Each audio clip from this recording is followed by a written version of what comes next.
अरे good morning students. Last class में अपन यहीं थे जहां आपको कॉपी में दिख रहा है। ठीक है, क्या बातें कर ली थी लास्ट क्लास में? सर अपन चल रहे थे कार्बोकेटाइन। बेटा जी ध्यान देना, कार्बोकेटाइन का मतलब होता है कार्बन के ऊपर पॉजिटिव चार्ज हो। उसके बेसिस पे अपन ने कार्बोकेटाइन के प्रकार पढ़े थे।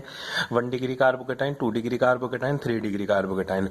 1 डिग्री कार्बोकेटाइन का स्टेबिलिटी सबसे कम होती है, 3 डिग्री कार्बोकेटाइन की स्टेबिलिटी सबसे ज्यादा होती है। इसका एक ही आंसर था सर, 3 डिग्री कार्बोकेटाइन में 3+R ग्रुप जुड़े हुए हैं, मतलब प्लस आई ग्रुप 3 है मेरे, इसलिए 3 डिग्री कार्बोकेटाइन की स्टेबिलिटी सबसे ज्यादा देखने को मिलती है। उसके बाद में अपन ने बात कर रहे थे पाइबंद का आधार। ठीक है, पाइबंद के आधार पर कि गुरुजी मेरा कार्बोकेटाइन कितने प्रकार का होता है। किसके आधार पर बेटा?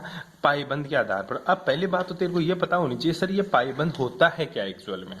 ठीक है, सबसे पहले तो यही पता हो सर कि मेरे पास पाइबंद, बेटा कार्बोकेटाइन में ऐसा कार्बन, अब तक अपने जो कार्बोकेटाइन पढ़ा उनमें सब सिंगल बॉन्ड थे तेरे, क्या थे? सब सिंगल बंद थे। ठीक है, अब मैं डबल बॉन्ड वाले की बात करूंगा। डबल बॉन्ड वाले का मतलब होता है सर इसमें एक तो सिग्मा होता है और एक क्या होता है? पाई। इसी के लिए इसको मैंने बोला अकॉर्डिंग टू पाई बॉन्ड। ठीक है, पाई बॉन्ड के अकॉर्डिंग मेरे कार्बोकेटाइन्स कितने टाइप के होते हैं तो देख ले एक बार के लिए। कार्बोकेटाइन मेरे इसके ऊपर पॉजिटिव चार्ज हो जाए, या फिर सर मेरा CH ट्रिपल बॉन्ड C के ऊपर कौन सा आ जाए? पॉजिटिव चार्ज हो जाए। बेटा दोनों का नाम ही अलग है, इसका नाम है विनाइलिक कार्बोधनाइन। क्या नाम है इसका? विनाइलिक है, विनाइलिक कार्बोधनाइन। क्या है? विनाइलिक कार्बोधनाइन। इंग्लिश में इसको बोलेंगे बेटा विनाइल कार्बोकेटाइन। क्या बोलेगा? Vinyl carbocation. इसका क्या नाम है? इसका नाम है बेटा एथिनाइक कार्बोधनाइन। क्या बोलेगा इसको? एथिनाइक कार्बोधनाइन। ठीक है, इंग्लिश में क्या बोलेगा इसको? एथेनोइक, सॉरी एथिनाइलिक है। ठीक है, एथिनाइलिक लिक होगा, सॉरी एथिनाइलिक। ठीक है, एथिनाइलिक कार्बोकेटाइन। दो कार्बोकेटाइन है तेरा, एक तो विनाइलिक कार्बोकेटाइन है, एक तेरा एथिनाइलिक कार्बोकेटाइन। क्वेश्चन पूछ लेता है कभी कभी इन दोनों में से स्टेबल कौन सा होता है। ध्यान रखना बेटा इन दोनों में सबसे ज्यादा जो स्टेबल होता है वो एथिनाइलिक कार्बोधनाइन होता है तेरा, सबसे ज्यादा स्टेबल होता है इन दोनों में। क्यों? ये डबल बॉन्ड है, ये क्या है? Triple bond. इसमें एक पाई बॉन्ड होता है, इसमें कितने पाई बॉन्ड है? 2 पाई बॉन्ड। इसमें एक सिग्मा, इसमें भी एक सिग्मा। तो पॉजिटिव चार्ज की मतलब कार्बोकेटाइन की जो स्टेबिलिटी की बात करूं तो तेरे एथिनाइलिक कार्बोधनाइन की स्टेबिलिटी विनाइलिक कार्बोधनाइन से ज्यादा होती है। इसके अलावा सर कोई और? बिल्कुल देखते हैं कि अगर रेजोनेंस में हो, जैसे तेरा CH2 डबल बॉन्ड CH और मैं बेटा आगे ले जाके लगा दूं CH2, इसके ऊपर प्लस लगा दूं, इसको क्या बोलेंगे बेटा? इसको एलाइलिक कार्बोकेटाइन बोलेंगे। क्या बोलेंगे इसको? Allylic carbocation. हिंदी में इसको क्या बोलेंगे? एलिलिक कार्बोधनाइन। क्या बोलेगा इसको? एलिलिक कार्बोधनाइन। बस ये बात आप लोगों को ध्यान में रखनी है जी। दोबारा ध्यान दीजिएगा एक बार के लिए। अगर ध्यान दे डबल बॉन्ड जिस कार्बन से जुड़ा हो उसी के ऊपर अगर पॉजिटिव चार्ज हो तो उसको मैं विनाइलिक कार्बोकेटाइन बोलूंगा। अगर डबल बॉन्ड से एक कार्बन छोड़ के अगले वाले कार्बन के ऊपर पॉजिटिव चार्ज जुड़ा हो तो उसको एलाइलिक कार्बोकेटाइन बोलूंगा। ठीक है, ये कक्षा 12 में आपने बहुत अच्छे से पढ़ा था। एक और पढ़ा करते थे वहां पे बेंजाइलिक कार्बोकेटाइन। ठीक है, बेंजाइलिक कार्बोकेटाइन क्या होता है गुरुजी? ये मेरी बेंजीन रिंग है। कौन सी रिंग है बेटा? Benzene ring. इस बेंजीन रिंग के ऊपर एक CH2 लगा दूं यहाँ पे और इसके ऊपर पॉजिटिव चार्ज लगा दूं तो इसको मैं बोलूंगा बेटा बेंजाइलिक कार्बोकेटाइन। इंग्लिश वाले बच्चे ध्यान से सुनिए, इसको क्या बोलेंगे? बेंजाइलिक। इसको क्या बोलेंगे? Allylic carbocation. ठीक है, जो बेंजाइलिक कार्बोकेटाइन होता है इसको हिंदी में भी बेंजिक कार्बोकेटाइन बोलेंगे। क्या बोलेगा इसको? बेंजिलिक कार्बोधनाइन। ठीक है, बेट की बात समझ। अब सर इनमें किसकी स्टेबिलिटी ज्यादा होती है? बेटा इनमें स्टेबिलिटी किसकी ज्यादा होती है? बेंजाइलिक कार्बोकेटाइन की स्टेबिलिटी ज्यादा होती है एलाइलिक कार्बोकेटाइन से। ऐसा क्यों सर? ध्यान रखना, जो बेंजाइलिक कार्बोकेटाइन में है ना, ये पॉजिटिव चार्ज कहां चला जाता है? रेजोनेंस में चला जाता है। किस में चला जाता है बेटा? रेजोनेंस में चला जाता है। मतलब जो आवेश होता है तेरा इसके ऊपर जो चार्ज है पॉजिटिव चार्ज, ये क्या हो जाता है? अस्थानीकृत हो जाता है। अस्थानीकृत का सीधा सा मतलब होता है गुरुजी ये पॉजिटिव चार्ज रेजोनेंस में चला गया, मतलब ये डिस्ट्रीब्यूट हो जाता है। तो इसका मोटा सा आंसर क्या लिखेगा? स्टेबिलिटी इसकी ज्यादा होती है क्योंकि आवेश का अस्थानांतरित हो जाता है। आवेश का अस्थानांतरित होना, आवेश का अस्थानीकरण, आवेश का अस्थानीकरण होना। ठीक है, बैठ गई बात समझ में। स्थानीयकरण इंग्लिश मीडियम वाले बच्चे ध्यान से सुनिए, इसमें चार्ज क्या हो जाता है, डिलोकलाइज्ड हो जाता है। रिंग के अंदर चार्ज क्या हो जाता है मेरा, डिलोकलाइज्ड हो जाता है, इसलिए इसकी स्टेबिलिटी बढ़ जाती है। बैठ गई बात समझ में। अरे कोई दिक्कत यहाँ पे, बस ये चीज आप लोगों को ध्यान में रखनी है। स्टेबिलिटी के बारे में मैंने आप लोगों को बता ही दिया कि इसकी स्टेबिलिटी सबसे ज्यादा होती है, तो ध्यान रखना जो कार्बोकेटाइन होता है उसकी स्टेबिलिटी, ठीक है, स्टेबिलिटी ऑफ ए कार्बोकेटाइन, ठीक है, या कार्बोधनाइन का स्थायित्व ये हमेशा ही बेटा डायरेक्टली प्रोपोर्शनल टू होता है electron releasing group. Electron releasing group का मतलब होता है गुरुजी प्लस आई ग्रुप। कौन सा ग्रुप बेटा, प्लस आई ग्रुप। और ये इनवर्सली प्रोपोर्शनल टू होता है 1 upon positive charge, positive charge, ठीक है, ये ध्यान रखना। इसके साथ ही ये इनवर्सली प्रोपोर्शनल टू होता है 1 अपॉन एनर्जी, ठीक है। अगर एनर्जी बढ़ेगी, पॉजिटिव चार्ज बढ़ेगा तो स्टेबिलिटी घट जाएगी, अगर इलेक्ट्रॉन रिलीजिंग ग्रुप बढ़ेंगे तो इसकी स्टेबिलिटी बढ़ जाएगी। बस ये बात आप लोगों को ध्यान में रखनी है। तेरा कार्बोकेटाइन खत्म हो जाता है यहाँ पे। उसके बाद में अपना जो टॉपिक है बेटा वो है तेरा कार्बोरेनाइन। क्या है, कार्बोरेनाइन, ठीक है, इसको कार्बेनाइन भी बोलते हैं, ठीक है, कार्बेनाइन भी होता है। और इंग्लिश में इसको क्या बोलेंगे, कार्बोनाइन, ठीक है, कार्बोएनाइन, कार्बोएनाइन, ये ध्यान रखना तेरे को।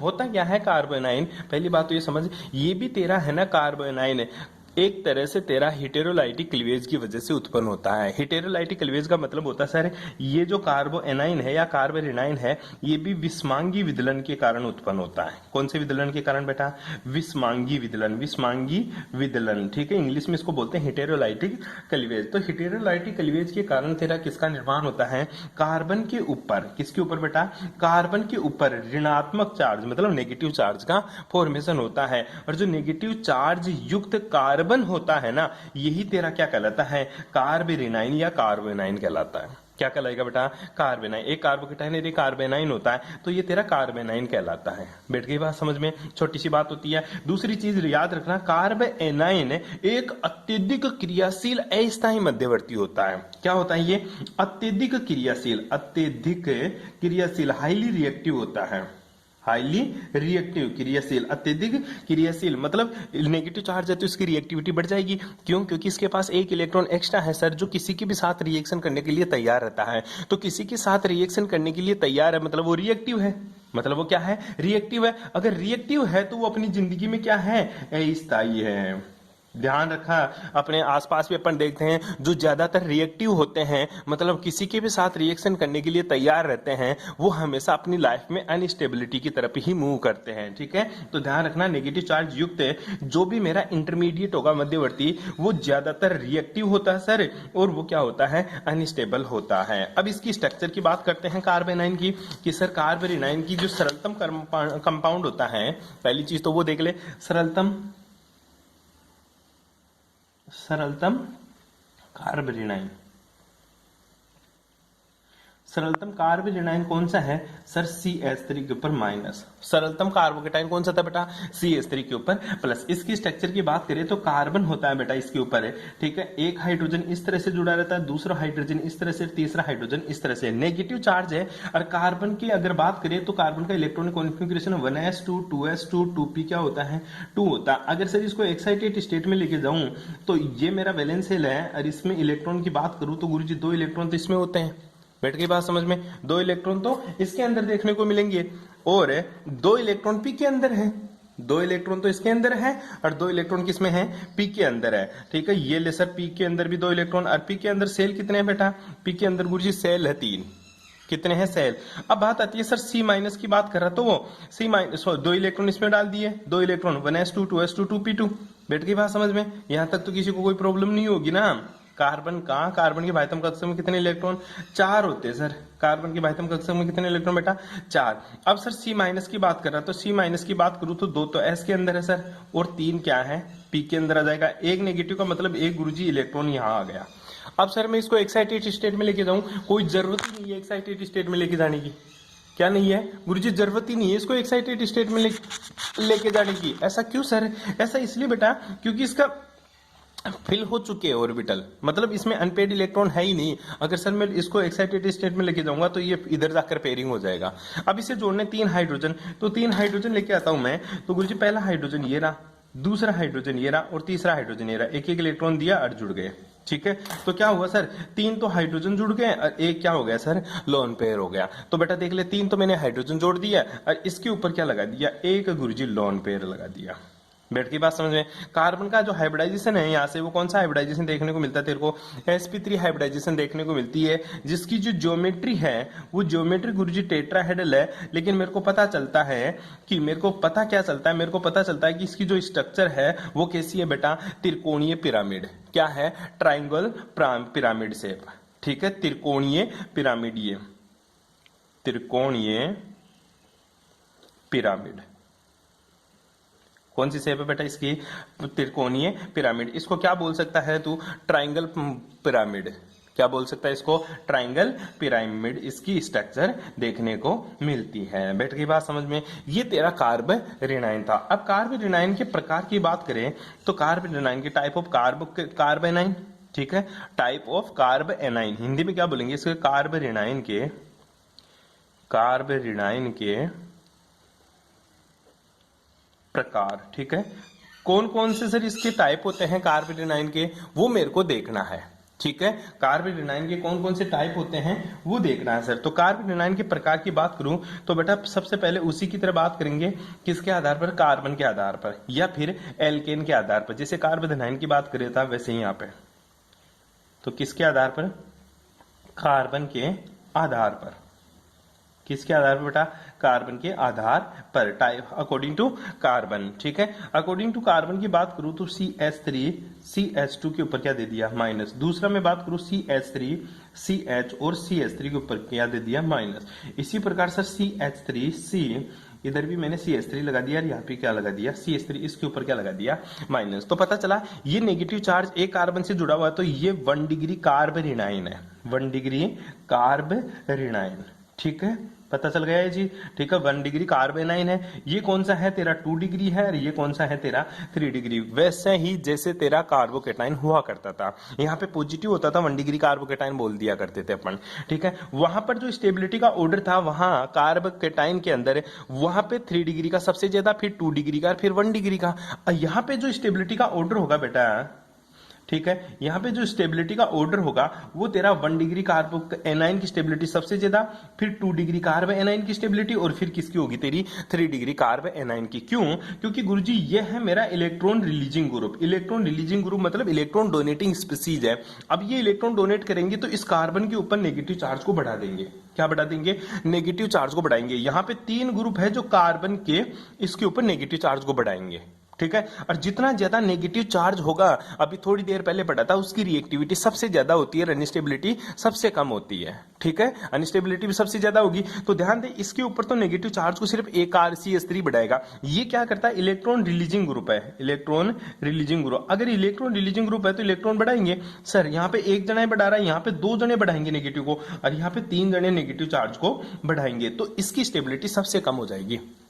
क्यों, क्योंकि गुरुजी यहाँ पे 3+R ग्रुप जुड़ा हुआ है, और माइनस की स्टेबिलिटी कौन बढ़ा देता है, घटाता है, +R ग्रुप घटाता है। अच्छा सर, इसकी स्टेबिलिटी कब ज्यादा होती, जब यहाँ पे तेरा -I ग्रुप जुड़ा होता ना, तो वो इलेक्ट्रॉन डेंसिटी खींचता तो क्या करता सर, इस नेगेटिव चार्ज से इलेक्ट्रॉन डेंसिटी खींचता तो नेगेटिव कम होता, उसकी रिएक्टिविटी कम होती तो उसकी स्टेबिलिटी बढ़ जाती है अपने आप ही। बैठ गई बात समझ में, आई बात समझे। अब दूसरा वही बात करेंगे, असंतृप्त कार्बोरेनाइन, असंतृप्त कार्बोरेनाइन। ठीक है, असंतृप्त कार्बोरेनाइन क्या होता है वो देख। असंतृप्त कार्बोरेनाइन था बेटा, सेम एज इट इज वही है तेरा असंतृप्त कार्बोरेनाइन, CH3 CH, और ये CH2 के ऊपर क्या लगा दिया मैंने, माइनस लगा दिया। इसी तरह बेंजीन के ऊपर मैं CH2 ग्रुप लगा देता हूं, और उसके ऊपर भी क्या लगा देता हूं, माइनस लगा दिया। ये ले गुरुजी, CH2 के ऊपर क्या लगा दिया, माइनस लगा दिया। वही तेरा एलाइलिक कार्बोरेनाइन, ठीक है, इसको क्या बोलेंगे, बेंजाइलिक कार्बोरेनाइन या एलाइलिक कार्बोनाइन, बेंजाइलिक कार्बोनाइन। तो ये बेटा तेरा एलिलिक है, हिंदी में इसको एलिलिक कार्बोनाइन बोलेंगे। ठीक है, एलिलिक कार्बोनाइन। ठीक है, और इसको हिंदी में क्या बोलेंगे, इसको बोलेंगे बेंजाइलिक है या बेंजिलिक है, कार्ब ऋणाइन। ठीक है, सिंपल सिंपल सी बातें बताइए, मैंने आज तक तो कुछ भी बताया। इनमें सर स्टेबिलिटी किसकी ज्यादा होगी बेटा, वही बात है, इनमें भी स्टेबिलिटी इसकी ज्यादा होगी, क्योंकि तेरा नेगेटिव चार्ज कहां चला जाएगा, रिंग के अंदर चला जाएगा, डिलोकलाइज्ड हो जाएगा नेगेटिव चार्ज, इसलिए यहाँ पे भी बेंजाइलिक कार्ब ऋणाइन की स्टेबिलिटी ज्यादा होती है किससे, एलिलिक कार्ब ऋणाइन से। बैठ की बात समझ में। तीसरा जो ट्रिपल बॉन्ड वाला था अपना, जैसे तेरा CH, ठीक है, जैसे मैंने CH2 डबल बॉन्ड CH, ये नेगेटिव चार्ज, और यहाँ पे CH ट्रिपल बॉन्ड, यहाँ पे CH2 है बेटा, ध्यान से देखना है, यहाँ पे CH और C इसके ऊपर क्या है, नेगेटिव चार्ज। ये है मेरा विनाइलिक कार्ब ऋणाइन। क्या है, विनाइलिक कार्ब ऋणाइन। ठीक है, और ये क्या है मेरा, एलाइलिक, ये सॉरी एथिनाइक, एथिनाइलिक कार्ब एनाइन या कार्ब ऋणाइन। ये बात आपको ध्यान में रखनी है। ये वही बात है, वहां पे इसकी स्टेबिलिटी ज्यादा होती थी, यहां पे बेटा इसकी स्टेबिलिटी सबसे ज्यादा होगी। क्यों, क्योंकि यहां पे डबल बॉन्ड है, और डबल बॉन्ड नेगेटिव चार्ज की स्टेबिलिटी को आसानी से गेन कर लेता, तो इसकी स्टेबिलिटी ज्यादा होती है, इसकी स्टेबिलिटी कम होती है। ध्यान रखना ये चीज। स्थायित्व के ऑर्डर की बात करूं मैं तेरे को, तो तेरे को यहां पे भी स्टेबिलिटी का ऑर्डर अगर पता हो ना, ठीक है, स्टेबिलिटी ऑफ कार्ब एनाइन, ठीक है, तो कार्ब एनाइन की स्टेबिलिटी डायरेक्टली प्रोपोर्शनल टू होती है बेटा किसके, ये सर डायरेक्टली प्रोपोर्शनल टू होगी -I ग्रुप के। ठीक है, और inversely proportional to 1 upon negative charge, और sir inversely proportional to 1 upon energy. ठीक है, और बेटा पता है inversely proportional to 1 upon +I group. ठीक है, ये चीज आप लोगों को ध्यान में रखनी है। और डायरेक्टली प्रोपोर्शनल टू होता है बेटा रेजोनेंस, रेजोनेंस मतलब अनुनाद। ठीक है, ये आपको ध्यान में रखना है। ये नेगेटिव चार्ज रेजोनेंस में गया तभी तो ये स्टेबल हो गया, ये रेजोनेंस में भी जाता है, लेकिन इसमें रेजोनेंस कम है, इसमें रेजोनेंस ज्यादा है, इसलिए ज्यादा स्टेबल होता है। बैठ गई बात समझ में। ये तेरा कार्ब एनाइन होता है जो अपन ने पढ़ा। नेक्स्ट क्लास में अपन कार्बिन पढ़ेंगे, फिर नाइट्रीन पढ़ेंगे, और उसके बाद में बेंजाइन पढ़ेंगे। Thanks for cooperation.